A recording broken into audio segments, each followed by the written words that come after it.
He only meant to fix a wheel and move on. She only needed one day of kindness. But by sundown, the past she'd hidden came riding in, not with vengeance, but with something no one saw coming. The wheel had splintered on the ridge road, halfway between nowhere and nothing, and by the time Joanna Red got it steady enough to limp into Rustwood, the sun had already scorched her nerves raw. She didn't cry. Not when the wheel cracked. Not when her son, Caleb, asked if they were going to sleep in the dirt again. And not when she saw the blacksmith's hammer stall just as her sorry wagon clattered into view. She only breathed once, closed her eyes, and said quietly, "Stay seated, Caleb." Then she climbed down, dusted the road from her palms, and walked straight into the forge. She didn't have money. Not really. A few coins saved from trading thread and buttons, but nowhere near enough for a new wheel.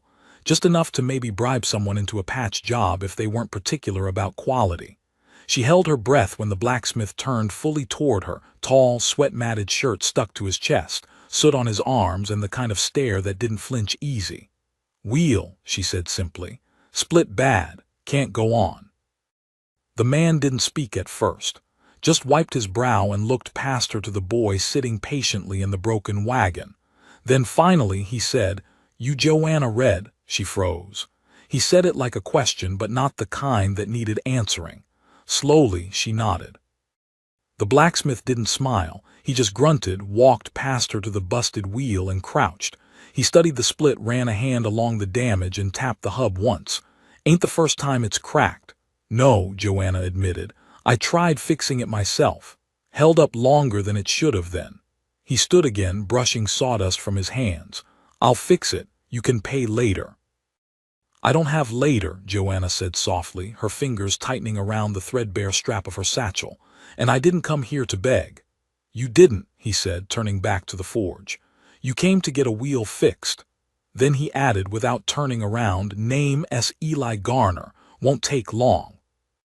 It wasn't kindness in his tone, not exactly. It was something else, something quieter, like he wasn't doing her a favor, just setting a debt down before the ledger got too long. Joanna watched him for a moment, then walked back to the wagon. Caleb looked up at her. "Is he gonna fix it?" "Yes," she whispered. "He is." By mid-afternoon, the wheel was off, the forge lit hotter, and Eli worked without speaking more than a few words. Caleb watched with wide eyes as he shaped new spokes, fit them to the hub, sanded the rim, and sealed it tight. Joanna stood close but never in the way. Occasionally she fetched water. Once she brought him a tin cup of coffee from the general store, paid with her last 2 coppers. He took it without thanks but didn't refuse. "You from East?" he asked once when she returned from brushing dust off Caleb's boots. She nodded. "Ashfield before the cholera came." "Long way from Ashfield," Eli said. "Far enough," Joanna answered. "That boy yours?" "He is." Eli didn't reply, but he glanced toward Caleb, who had fallen asleep in the shade beside the tool shed, hat tipped over his face. The new wheel was ready before sundown. It was sturdy, clean, better than anything she'd had in years. Eli hoisted it onto the wagon and locked it into place without ceremony. When it was done, Joanna stepped forward and reached into her satchel. "I don't have much," she said, "but I've got 2 silver hairpins. Mother S. They're old." "Keep them," Eli said simply. "Don't want them." "I don't understand," she said quietly. "Men don't just fix wagons for free." Eli looked at her then, really looked, and his eyes weren't angry or sharp, just tired. "Maybe not," he said, "but I ain't most men." She stood in stunned silence as he wiped his hands on a rag, checked the bolts once more, and turned back toward the forge. The air was cooling now, the kind of dusk that brought crickets out early and turned shadows long across the dirt. Joanna opened her mouth to thank him, but a sound broke the quiet first. "Hoofbeats." 3 of them. They came slow and steady, not rushed, but not friendly either. Eli's head turned before Joanna's did. Dusk curled at the road's edge as the horses approached, each rider sitting tall and still in the saddle. When Joanna saw the man in front, her breath caught in her throat. Her hand instinctively went to Caleb's sleeping form. "Brothers," she whispered. Eli's body shifted beside her, not hostile but alert. The riders dismounted at the edge of the forge's yard. The lead one, dark hair, jaw like hammered iron, nodded at Joanna. "Didn't think we'd find you this soon," he said. "What are you doing here, Levi?" Joanna's voice was tight, unsure. "We brought something," he replied, jerking his chin toward one of the saddle bags. "Something you left behind." Eli took one step forward, just enough to put himself slightly between Joanna and the men. Levi noticed, his eyes narrowed just slightly. "And who's this?" "Eli Garner," Joanna said quickly. "He's no concern." "I'll decide what's a concern," Levi answered. Then he turned to the other two. "Show her." The second man unhooked the saddlebag. From it, he pulled something wrapped in dark cloth, long, narrow. Joanna flinched when she saw it. Eli didn't move, but the line of his jaw went hard. Levi unwrapped the bundle slowly. And Joanna gasped. A rifle. But not just any rifle. It was their father's, the one he'd sworn would never leave his hands until he died. And judging by the blood still caked along the barrel, he had. "Why?" she breathed, voice nearly lost to the wind. Levi stepped closer, holding it out like an offering. "Because you're the last Red who didn't get a chance to decide what comes next." Joanna shook her head. "No, I told you, I'm done with all that." Levi's smile was bitter. "Too bad it ain't done with you." Eli's eyes never left Levi's face. Caleb stirred behind them, murmured something in sleep, then settled again. Joanna stared at the rifle, heart pounding so hard she felt it in her teeth. "You have until morning," Levi said. "Then we ride again, with or without you." He turned without another word and mounted. The others followed. Dust rose in their wake. Joanna didn't speak. Eli waited. Finally, she whispered, "It wasn't supposed to find me here." But it had. And now there would be no peace. Not until whatever they came to finish was done.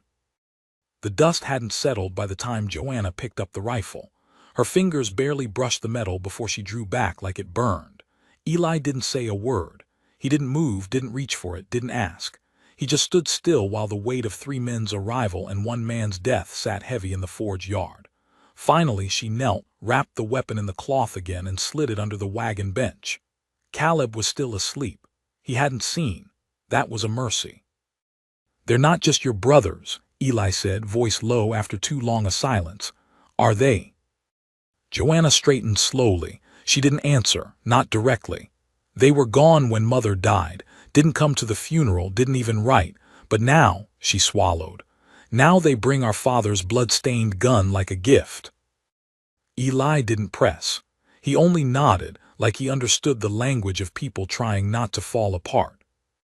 Caleb stirred then, rubbed his eyes, and looked up at the two of them. "Mama," he murmured, "are we staying here tonight?" Joanna looked toward the wagon, then back to Eli. "We shouldn't impose." "You're not," he said, already turning toward the forge. "Wagon ain't going far in the dark anyway. Got a spare cot in the back. He can take the bed." She hesitated, torn between pride and fatigue. In the end, fatigue won. "Thank you," she said softly. Eli gave no answer, just opened the side door to the cabin behind the smithy and stepped inside. The cot creaked under Joanna's weight. The room smelled faintly of iron and pine smoke. Caleb curled beside her with his head on her arm, breathing steady and soft. Joanna stared at the ceiling until her eyes blurred, her thoughts crawling backward through years she'd sealed shut. Her brothers had been cruel before they were broken, and their return now, bloody rifle in hand, could only mean one thing. Their father hadn't died quietly, and they hadn't come to say goodbye. They came to finish something. She rose long before dawn. Eli was already outside, splitting wood with clean, brutal swings. He didn't look up when she stepped onto the porch. "I'm leaving after breakfast," she said. He paused mid-swing. "With the boy?" "Yes." "Where?" She looked down. "Wherever they're not." "You think they won't follow?" She didn't answer. Eli set the axe down slowly, turning toward her. "You running from them," he said, "or from what they want you to be?" Joanna flinched. They want me to take sides. And you, whoa. I can't. Her voice broke just slightly. They want vengeance for a man I stopped mourning years ago. They want blood for blood, and I won't teach Caleb that's how life works. Eli studied her a long moment, then nodded. All right. That was all he said. Not stay, not go, not you're wrong or right, just all right, and somehow that made it easier. They ate quietly, bread, beans, leftover stew. Caleb barely spoke, sensing the tension. Joanna packed the wagon with quiet efficiency, her fingers quick and sharp. She just hitched the mule when a shadow passed over the sun. Levi. Alone this time. He sat his horse at the edge of the yard like he'd been there a while. You leaving already? He asked, voice light, almost amused. Joanna turned slowly. I said what I meant. I want no part of this. You always were the righteous one, he said, dismounting. You remember what he did to us, what he did to you. I remember everything, she said, voice like ice, and I still won't kill in his name. Levi stepped closer. It's not just about him. It's about what comes after. You walk away now. You let the people who did this think we're afraid. I am afraid, she snapped, because I have a son to raise and no interest in raising him in the ruins of your vengeance. Eli moved then, just a step, just a presence. Levi's eyes flicked to him. You really think he's going to protect you from the mess you're in, Levi said. He doesn't even know the half of it. She told me enough, Eli said calmly, more than she owed me. Levi laughed, low, bitter. You think you're the first man who tried to save her. I don't care if I'm the last, Eli said, only that she gets the choice. That stopped Levi, just for a second. His face twitched not with anger but with something older, maybe grief. He looked at Joanna. You really think walking away will keep Caleb safe? I think killing in his name won't, she said. Levi didn't reply. He looked like he wanted to say something else, but in the end, he just turned, mounted, and rode off at a slow, steady pace. The wagon rolled out an hour later. Joanna kept her eyes forward. Eli didn't wave. He just stood at the edge of the forge with his arms crossed, watching. The road south was quieter than Joanna expected. No riders, no sounds, just dust and the faint rattle of the wheel Eli had repaired. Caleb slept curled beside the blankets, and for a while it felt almost possible that she'd outrun it all. Until the second night. The first warning was the smoke, thin, gray, drifting in from the trees like a whisper. The second was the smell, scorched meat, pine, and something acrid underneath. Joanna stopped the wagon. Caleb sat up, rubbing his eyes. Mama. Stay here, she said.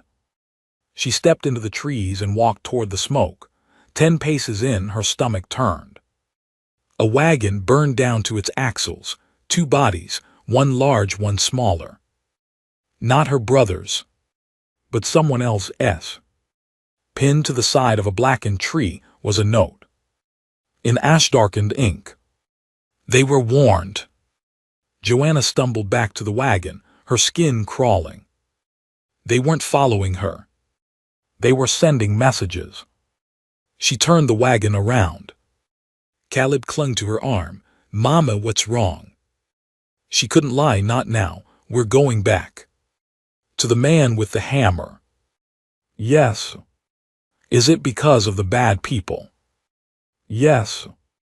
He nodded, okay. The road back to Rustwood took a day and a half. Eli was there when they returned, standing outside the smithy, hammer in hand, as if he'd never moved. She didn't have to explain. He only looked at her, then at Caleb, then nodded once and said, inside. That night, Joanna stood at the forge's door, staring out into the dark while Eli loaded slugs into a rifle she hadn't seen before. Levi left this, he said, holding out the red family weapon. You want it. She looked down at it, then away. No, I don't want to touch that thing again. I'll use it then, he said simply. You really willing to stand between me and them? She asked. I'm not standing between, Eli said. I'm standing with big difference. Joanna closed her eyes. For a moment she said nothing. Then finally she opened them and whispered, "Then I guess I have to stop running." "You were never running," Eli replied. "You were protecting what mattered." And the moment hung there, fragile, tense, unspoken, until a sharp knock hit the forge door. Not fists. The butt of a rifle. Eli didn't flinch. Neither did Joanna. They both turned and stepped toward the sound. The knock came again, 3 sharp raps, deliberate and cold, echoing off the iron and stone of the forge like a threat wrapped in politeness. Eli didn't move right away. He simply set the red rifle down beside the hearth, stood up slow, and fixed Joanna with a steady glance that said everything without speaking. "If you open that door, the past doesn't stay buried." Joanna nodded once. She knew that already. Caleb sat on the edge of the cot, eyes wide but silent, gripping the wooden horse Eli had carved him 2 nights before. His knees bounced. His jaw was clenched. But he didn't ask questions. Not anymore. He'd seen too much too fast to expect soft answers. Eli crossed the floor, boots thudding softly, and opened the door. A man stood alone on the threshold. Not Levi. Not any of the brothers. This one was lean, sharp-featured, with a bowler hat that didn't suit the dust on his boots or the worn sidearm strapped tight at his hip. He held no rifle, no torch, just a folded note and a smile that didn't reach his eyes. "You Eli Garner?" he asked, though the tone suggested he already knew. "I am," Eli said. The man tipped his head slightly as if that answer satisfied something. "Name S. Knox Blythe. I work for the Red Boys." He held out the note. "This is for the lady." Eli didn't take it. "She can't be bothered right now." Knox's smile twitched. "Well, now that's a shame. They'll want an answer by sundown." "They always do," Eli replied. There was a long pause then, the kind of pause that dares a man to act first. Knox didn't blink. Neither did Eli. Behind him, Joanna stepped closer, her hand brushing Caleb's shoulder. "I'll take it," she said, voice low. Eli didn't look at her. He just stepped back far enough to let her through. She took the paper, unfolded it. 3 words, all in Levi's familiar scrawl. "It's time, Joe." Nothing else. No threat, no place, no explanation, but she knew what it meant. The meeting, the reckoning, the one they'd tried to avoid for 13 years. Knox turned, but before he stepped off the porch, he glanced back. "Pretty piece of iron you've got in there," he said casually. "Father's, wasn't it?" He didn't wait for an answer. Just walked back to his horse and rode off, dust rising in his wake like smoke from a smoldering fuse. Joanna stared at the note until the ink blurred. "They won't stop," she whispered. "Even if I stay silent, even if I walk away again, they want it ended." Eli leaned against the doorframe. "Then you give it an ending." "But what if it's the wrong one?" He looked at her steady. "Then at least it's yours." She folded the note, tucked it in her pocket. "I need to show you something." He followed her to the wagon. From beneath the bench, she pulled a wrapped bundle, not the rifle, but a smaller package wrapped in leather and cord. Her hands trembled slightly as she undid the knots. Inside was a stack of letters, dozens of them, folded and worn, edges frayed. Eli raised an eyebrow. "From them?" She shook her head. "From him." "Your father?" "No, the man who should have been." Her voice cracked. "His name was Thorne. He taught me to read, to shoot, to fix a wagon axle with nothing but twine and a prayer. He worked on our land for 7 years. My father hated him. My brothers hated him more. Said he was soft. Said he was turning me weak."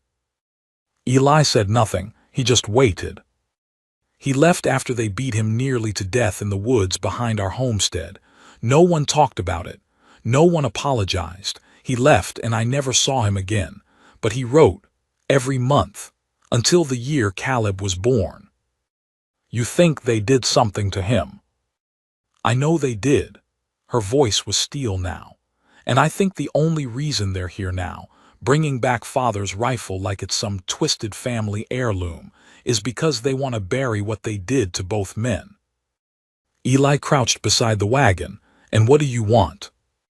Joanna looked down at the letters, then toward the hills beyond the forge. "I want my son to grow up not haunted by silence." He nodded once. "Then let's drag the ghosts out into the daylight." By noon the plan was set. Joanna would meet them at the southern ridge, not with fear, not with blood, but with truth, with the letters, with the one thing they'd never faced, memory. Eli would go with her but stay hidden unless things turned. They didn't tell Caleb where they were going. He sat on the porch, swinging his legs and humming softly to himself. Joanna kissed the top of his head and whispered, "Be good. We won't be long." He nodded, but his eyes followed her all the way down the trail until the trees swallowed her whole. The ridge sat like a broken spine over the town, rocky, sharp-edged and full of echoes. By the time they reached the clearing, the three brothers were already waiting. Levi, Jed, and Micah. All three stood beside their horses, guns slung loose, expressions unreadable. "You came," Levi said, sounding surprised. "I'm tired of running," Joanna answered. She held no weapon, just the bundle of letters bound in their old leather wrap. Levi eyed the package. "What's that?" "Your answer." He reached for it. She didn't let go. "These are his words," she said. "Every one of them, letters he sent me, letters you burned, letters you buried." Jed shifted uncomfortably. Micah looked away. Levi stared hard at her. "You think bringing that up now changes anything?" "It should." "Why?" His voice rose. "Because some hired hand sweet-talked you out of believing your own blood. Because he taught you to read and ride and stitch a wound, and suddenly you forgot who you were." "I remember who I was," she snapped. "That's the problem. I remember who I was when you tied him to a tree and left him for dead. I remember who I was when you laughed about it at supper." Levi's face darkened. "You don't know what it was like, what he could have done to us." "He did nothing but try to help." Eli stepped out of the trees then, rifle slung over one shoulder, calm and solid. "That true?" he asked. "Or is this about power, about making sure the world never sees what cowards you really were?" Jed reached for his gun. Eli raised his slow, not aiming, just reminding. "We're not here for blood," Joanna said sharply. "But I will not lie for you. I won't raise Caleb with your version of what happened." Levi stared at her for a long time. Then, without a word, he turned, walked to his horse, and pulled something from the saddle. A tin box. He held it out. "You want ghosts here." Joanna didn't move. Levi tossed it to the ground between them. It burst open.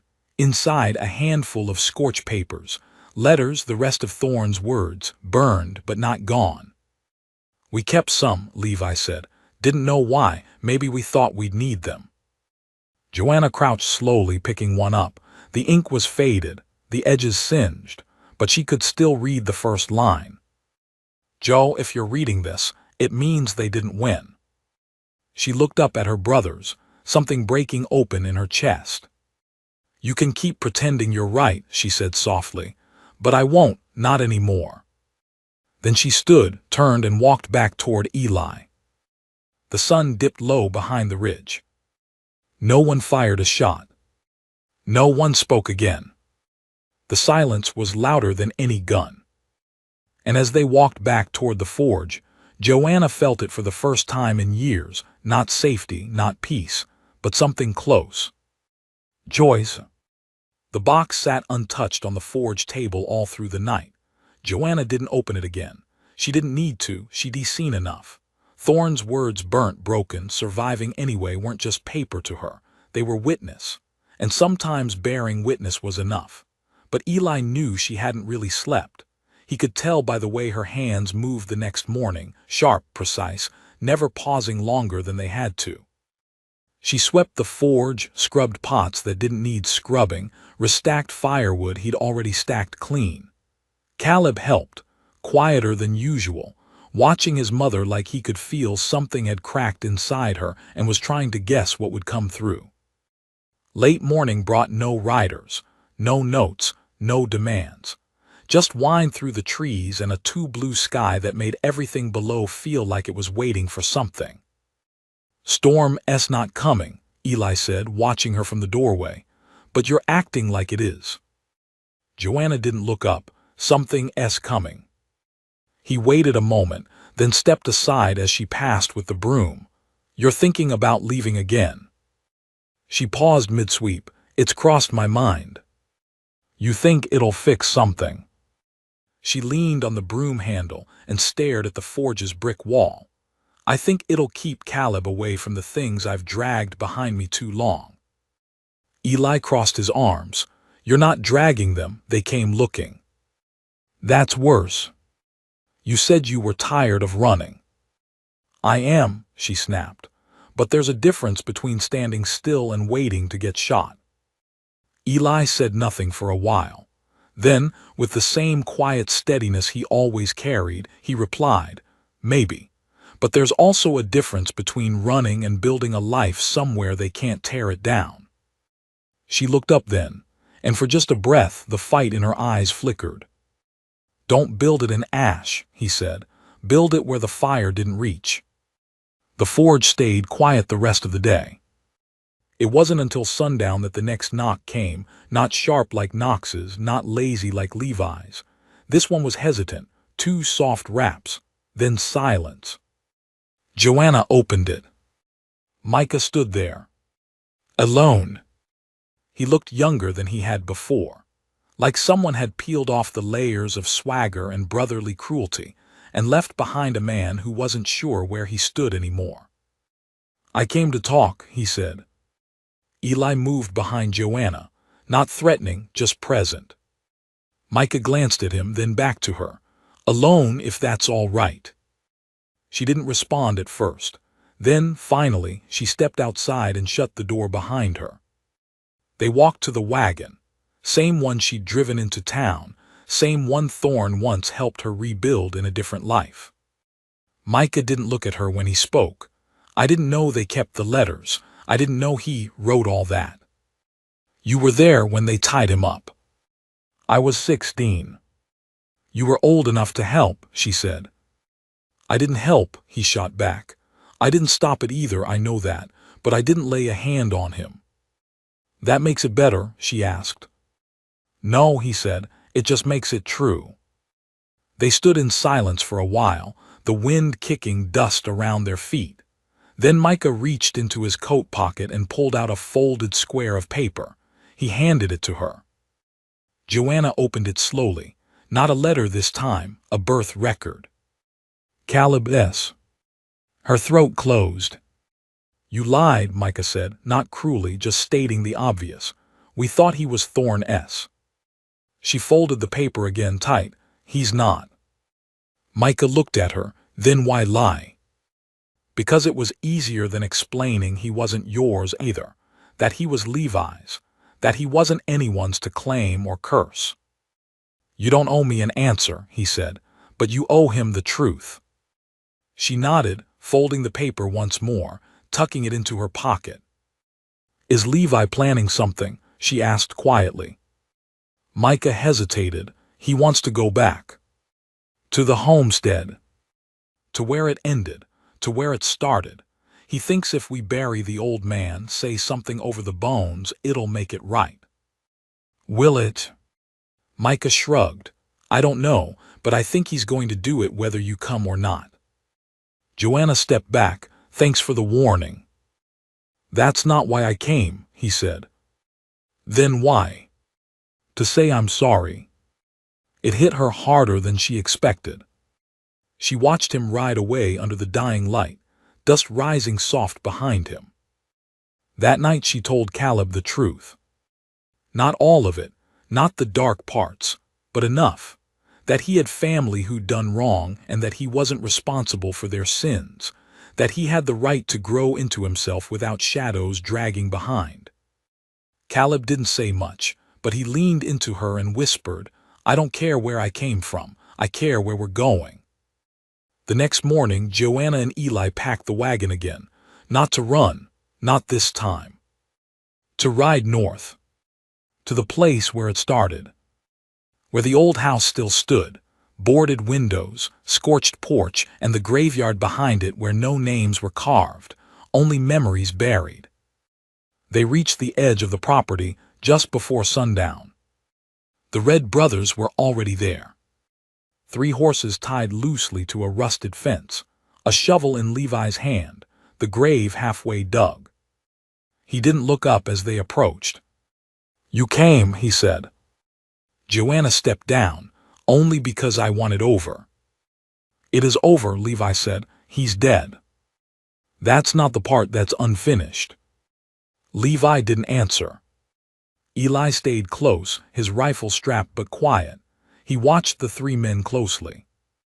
Joanna walked to the grave, looked inside. Just dirt. The casket still sealed. Someone had placed an old hat on top, her father's, the one he wore every Sunday even when there was no church left. Jed broke the silence. "We found a letter in his coat pocket." "What did it say?" she asked. "Just one line," Jed replied. "Forgive them, they were boys once." No one spoke for a long time. Then Joanna stepped forward and dropped Thorne's letter bundle into the grave. Beside the casket. Not for her father. For herself. For the part of her that still needed to let go. Levi didn't move. But something shifted in his face. Micah stepped forward. "You're not staying," he said. Joanna shook her head. "We're not running either." "Where will you go?" "Where we're not haunted." Levi pushed the last of the dirt back into the grave. No ceremony, no prayers, just a silence that felt heavier than anything. Then he looked up and said, "Be safe." It was the first time he'd ever said it. Joanna climbed back into the wagon. Caleb reached for her hand. Eli took the reins. They rode west not far, just enough to find a new ridge, a new sunrise, a new place where the past didn't choke the present. As night fell, Caleb curled beside the fire with the wooden horse in one hand and a blanket in the other. Joanna leaned against Eli. And for the first time in years, she didn't brace for the next storm. She let herself breathe. Because this time, she wasn't surviving. She was beginning. They didn't build a house right away. Eli said it was better to wait till the ground thawed proper, and Joanna agreed, partly because she didn't have the strength to begin again just yet, and partly because some part of her needed to be certain the peace wasn't an illusion. They camped near an old stone wall west of Tabor's Creek, where the water ran clear and the wind didn't feel like it was carrying someone else's sorrow. It wasn't much, just canvas, wagon wood, and a fire they kept fed, but for a while it was enough. Joanna found herself waking in the middle of the night less. Not none, just less. The weight on her chest that had once come nightly like a promise had started missing its appointments. Caleb began collecting stones. He'd line them up beside the camp each day, careful and quiet, murmuring names to them only he knew. He didn't ask questions about the letters anymore, and that somehow made it worse, not better, like he'd filed away the knowledge somewhere deeper than she could reach. One morning, Eli came back from a ride with news. "Tabor's trading post is rebuilding," he said, unsaddling the mule. "Owners offering coin for smithing. Says the fire drove out their blacksmith last spring." Joanna looked up from the stew pot. "You thinking of taking it?" "I'm thinking we could use coin, and I'm thinking I've got hands that only stop aching when I work metal." She smiled, then small but real. "You could teach Caleb." Eli's brows lifted. "To smith." "To build." Eli considered that. "You think he's ready?" "I think he's already building something with those stones of his. Might as well teach him to make things that don't wash away in the rain." So they packed the wagon again, this time not to flee or confront, but to begin. The trading post wasn't far, just 2 valleys east, and by the time they arrived, the place had begun to stitch itself back together. Half the building still bore the scars of last year's blaze, but new beams had been raised, and people moved with the rhythm of folks who remembered what hope used to feel like. The blacksmith's workshop stood at the edge of town next to the creek. Its door hung loose on a hinge, and the forge inside was choked with soot, but Eli grinned when he saw it. Could get her breathing again. The trading post owner, a lean woman named Marnie Bishop, met them outside the saloon. "You the one sent word about smithing?" she asked Eli. "I am." "Thought you'd be older." "Thought you'd be taller," he replied without missing a beat. She laughed once. "You'll do. 50 cents a horse, 30 for wagon wheels, and I'll pay up front for the forge repairs if you start this week." Eli glanced at Joanna. She nodded. He stuck out his hand. "Deal." They moved into the cabin beside the workshop. It was barely more than 4 walls and a roof patched with tin and tar, but it had a hearth and a loft and space enough for a child to line up 100 stones and still not run out of room. Caleb claimed the loft instantly. By sundown, he'd already dragged up 2 armfuls of wildflowers and 3 of Eli's old nails, insisting he was going to build a fence for birds. Joanna stood at the window that night watching the forge across the yard. Eli moved inside it like he belonged there, shoulders steady, posture familiar. He didn't speak to the tools, didn't worship the heat, just worked, quiet and sure, like shaping iron was as close as he came to prayer. She just turned from the window when the knock came. It wasn't hard. It wasn't rushed. But it landed like a fist. Eli heard it too. She saw him freeze in the glow of the fire, then wipe his hands on a cloth and step out into the dark. Joanna opened the door. And there he was. Thorn. Older, thinner, hair gone gray and eyes gone darker than she remembered. He stood with his hat in his hands, jaw working like it hadn't opened in years, and when he spoke, it was barely more than a whisper. "Joe." She didn't speak. Couldn't. He nodded once, like he'd expected that. "I didn't know if you'd want to see me, but I heard about your father, and I had to know if you were still alive." Still alive. The word scraped something loose inside her. "You're supposed to be dead," she said. He looked down. "I was for a while." Eli had crossed the yard now, rifle slung but low. "You want something?" he asked Thorn, not harsh, just protective. "Just a word," Thorn said, "then I'll go." Joanna stepped out, shut the door behind her. They stood under the eaves while the sky cracked open above them. Soft rain, just enough to slick the dust. "I wrote you," Thorn said. "I know. I never stopped." "You did." He winced. "I didn't mean to. The letters just stopped coming back. I thought they were being burned." "They were. I should have come anyway." "Yes," she said, "you should have." He looked out toward the forge, toward Caleb's loft window where a faint yellow glow flickered. "Is he mine?" She didn't answer. Because he was. And because it didn't matter. "He's ours," she said finally. And Thorn nodded, like that answer was more than he'd hoped for. "I'm not here to stay," he said. "Just passing through, headed south. There's a war coming down there and folks like me are needed more than wanted." "You could stay," she said before she realized it. "I wouldn't fit," he replied gently. Then after a long pause, "But I had to see you, one last time, to know the fight wasn't for nothing." Joanna stepped forward then, just close enough to reach out if she wanted to. She didn't. But she wanted to. "Thank you," she said. "For teaching me to read. For showing me what decency looked like before I forgot what to call it." Thorn's throat worked once. Then he put his hat back on, nodded to Eli and walked into the rain. Neither of them followed. Joanna didn't cry. She just stood in the doorway for a long time, listening to the sound of hoofbeats fade beneath the falling water. Inside, Caleb was asleep. His stones were lined on the windowsill, glistening in the rain. Eli lit a lamp, then turned to her with a look that said more than concern. It said he'd seen enough to know when a past wasn't done being carried. "He didn't ask to stay," she said.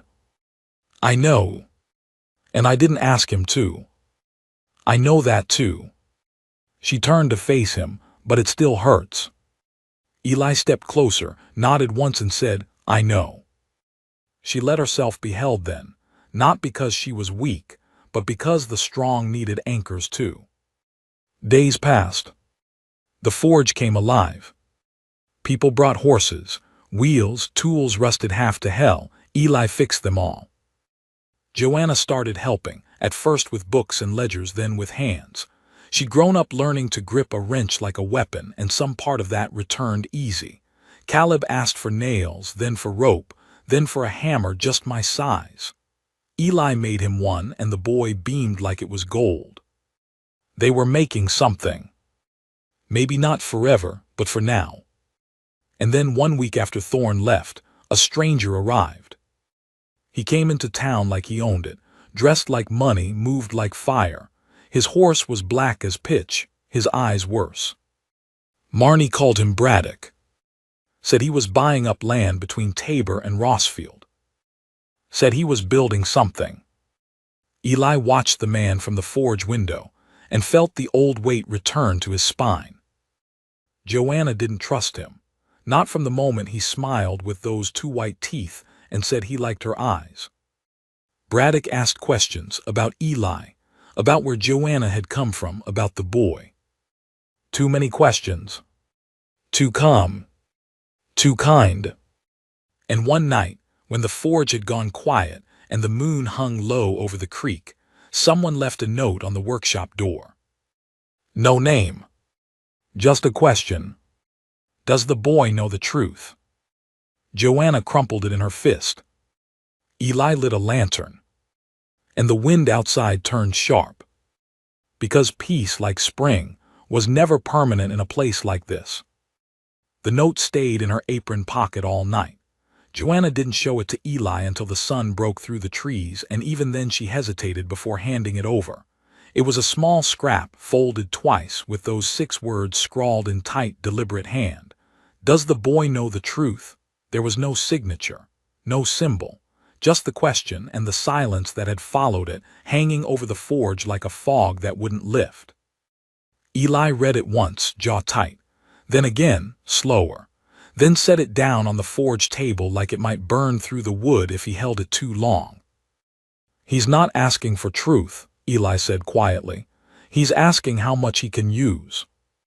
Joanna leaned against the wall, arms crossed. He doesn't know who Caleb really is. Not yet, but he suspects. Eli shook his head. Don't matter what he knows, it's what he wants. She didn't answer, just stared at the note like it might rewrite itself if she looked long enough. Outside, the day moved on like it didn't care what shadows had slipped in overnight. The trading post bustled with wagons, horses, folks hauling lumber and laying stone. Eli had 2 blades in the fire and a third to finish grinding before midday. Joanna had errands. Caleb had lessons, but none of it felt normal anymore, not with Braddock's arrival turning every glance into suspicion. By noon, Marnie Bishop came calling. She didn't knock, just stepped into the forge with dust on her sleeves and worry plain on her face. I don't like him, she said. Eli didn't ask who. He didn't need to. Braddock's made offers to 3 families already, Marnie continued. Big ones, gold, promises. Said he's building a rail spur, but that don't explain why he's asking so many questions about you too. Eli paused in his hammering. You tell him anything. Not a word. Joanna stepped in from the side room, brushing iron filings from her hands. Did he say anything else? Marnie hesitated. He asked about the boy. Joanna's breath hitched. Marnie noticed. Said something strange too, asked if Caleb's father was still around. Said he'd heard rumors about a man named Thorne passing through a week ago. Eli and Joanna locked eyes. He's digging, Eli said. And he's close, Joanna added. That evening the forge stayed dark. They kept lamps low and windows shuttered. Caleb noticed, of course, but said nothing. He sat in the corner with his stones, lining them up along the floor, one by one, like a quiet army. Eli worked silently at the table, reshaping a busted wheel spoke just to keep his hands moving. Joanna watched the window, listened, waited. Near midnight someone moved past the cabin. Slow, measured steps. Not a drunk. Not a friend.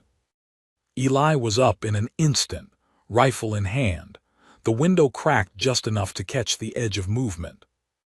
Joanna knelt beside Caleb, pulling him close, whispering calm. Outside, nothing. Just the night, the wind. Then, a flicker of light. Far side of the yard. The forge was burning. Eli was through the door before the flames took hold, Joanna behind him, Caleb huddled with the stones still clenched in his fists. The forge wasn't fully engulfed, not yet.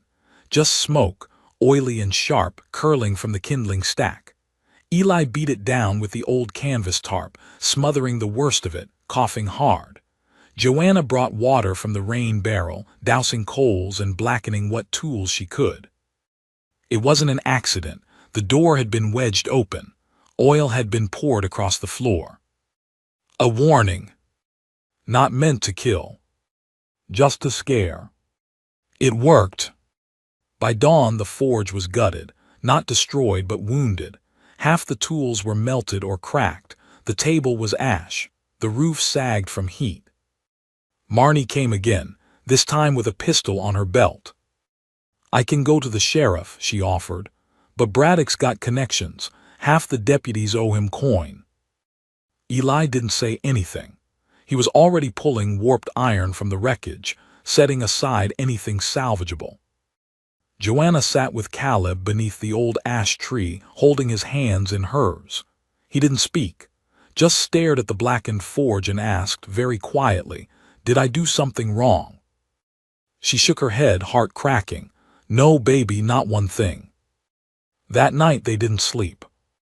Joanna laid out Thorne's letters again, what was left of them. Some she could still read. Others had bled ink until the words became clouds. But one line remained sharp in her memory. She didn't need paper for it anymore. The world will always try to name you. You get to decide which names you answer to. She read it aloud to Caleb.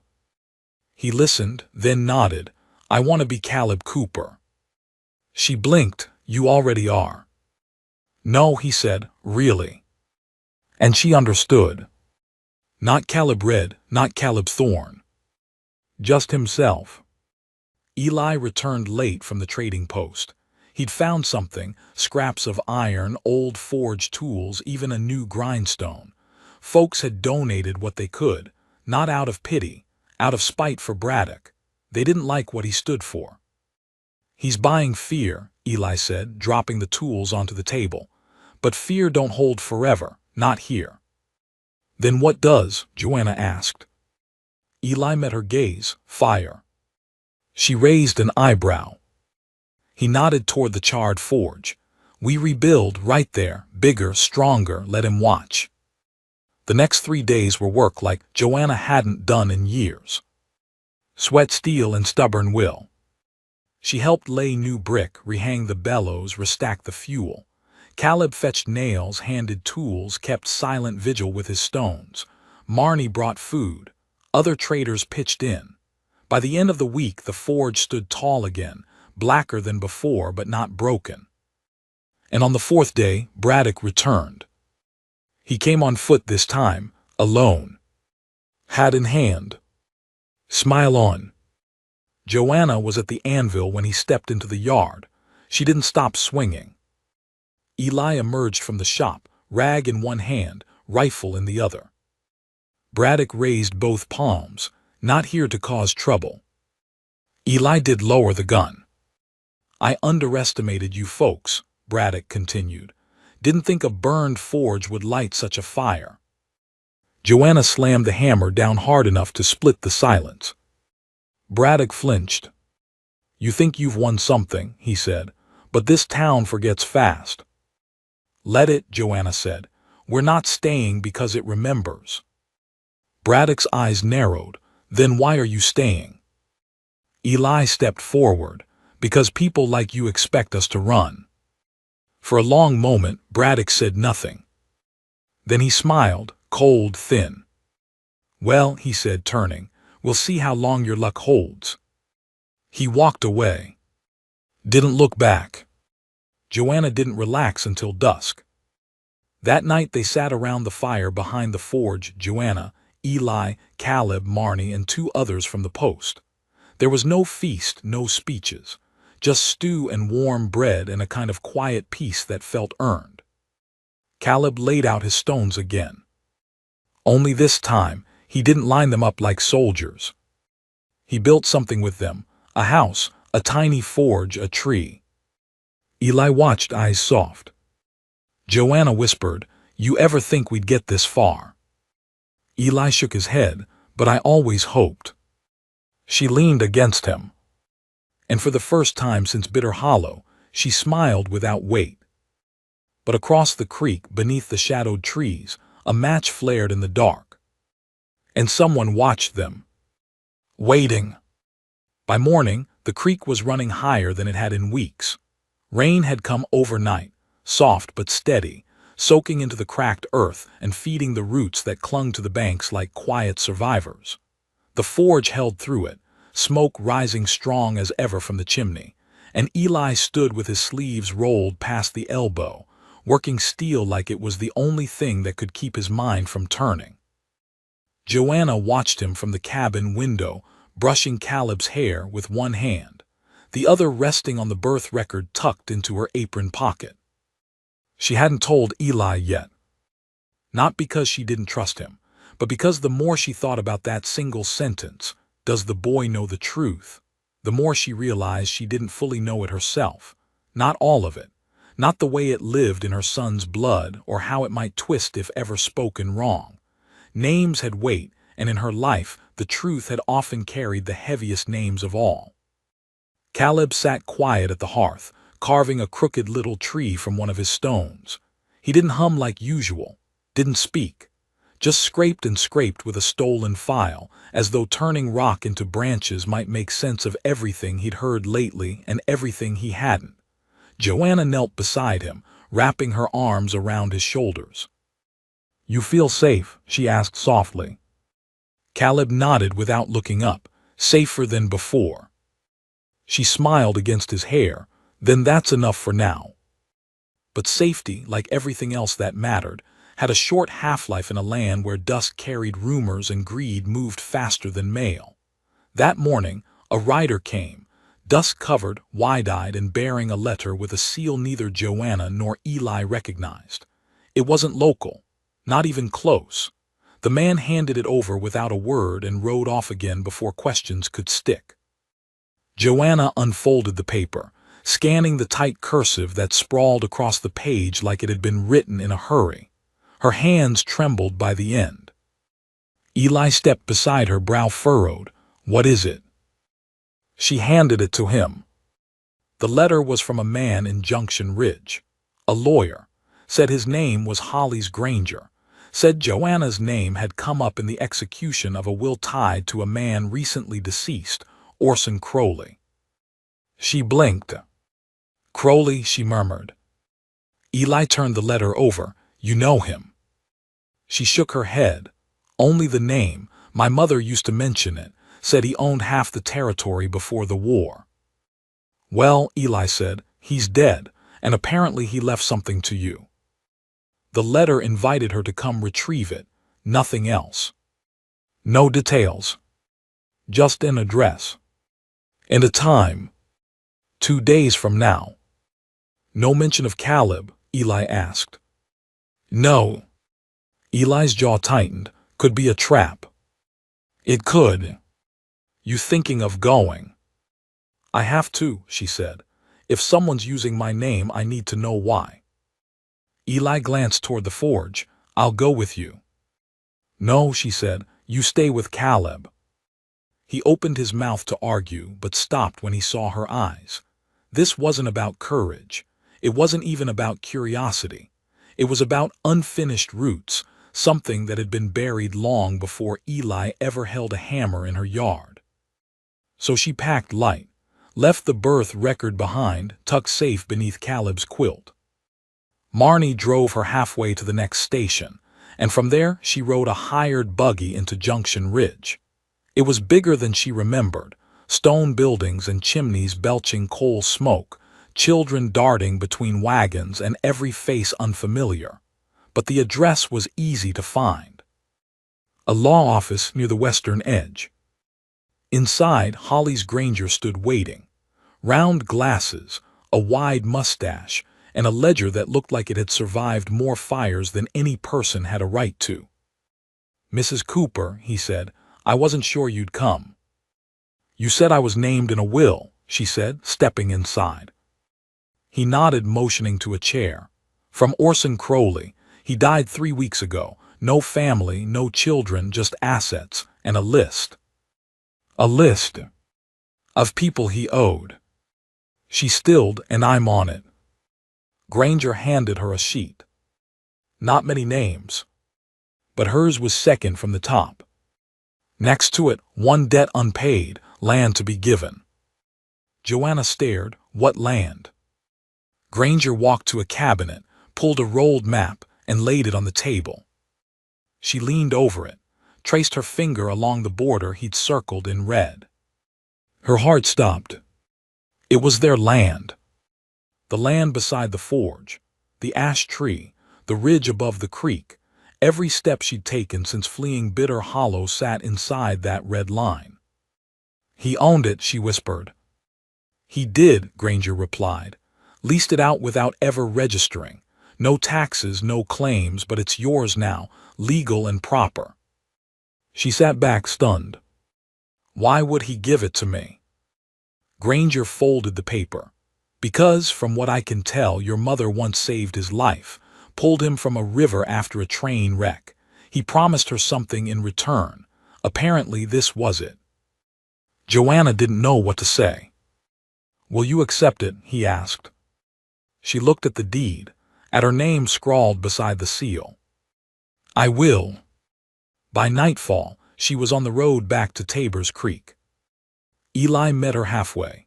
She didn't ask how he knew to come, just clutched the deed in her coat pocket and rested her head against his shoulder as the wagon rattled back toward home. Caleb was asleep when they arrived. But the forge burned bright, and someone stood beneath the ash tree. Joanna froze. It was Braddock.